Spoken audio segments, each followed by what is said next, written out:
কুমিল্লা ৯ লাকসাম মনোহরগঞ্জ আসনে বিএনপির মনোনয়ন প্রত্যাশী সাবেক সংসদ সদস্য আনোয়ারুল আজিমের মেয়ে সামিরা আজিম দোলাসহ আহতদের দেখতে হাসপাতালে ছুটে এসেছেন বিএনপির শিল্প বিষয়ক সম্পাদক ও কুমিল্লা ৯ আসনে বিএনপির মনোনীত প্রার্থী মোহাম্মদ আবুল কালাম।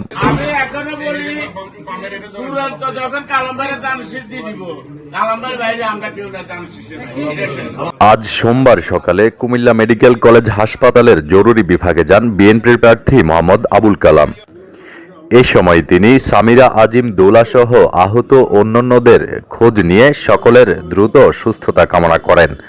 পাশাপাশি হামলায় জড়িত সকল দুষ্কৃতিকারীদের আইনের আওতায় আনার জন্য সর্বোচ্চ সহযোগিতার আশ্বাস দেন।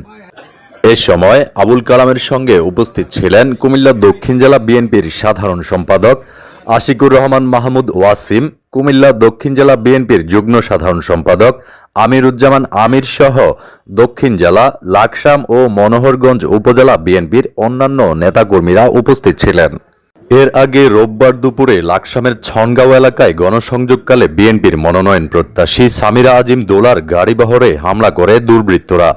এতে অন্তত 10 জন আহত হন। এদিন সন্ধ্যায় এই হামলার নিন্দা জানিয়ে ভিডিও বার্তা দেন বিএনপির প্রার্থী মোহাম্মদ আবুল কালাম।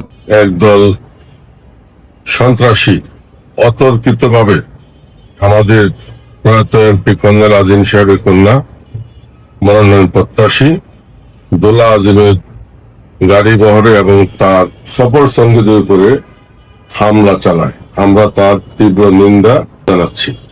পাশাপাশি আইন শৃঙ্খলা বাহিনীকে আমি অনুরোধ করেছি, অপরাধকারী যে হোক তাকে আইনের আওতায় এনে বিচারের সম্মুখীন করার জন্য এবং দেশবাসীকে আমার লাকসাম মনোরঞ্জনের জনগণের সম্মুখে তার মুখোশ উন্মোচন করার জন্য আমি বিশেষ অনুরোধ জানাচ্ছি।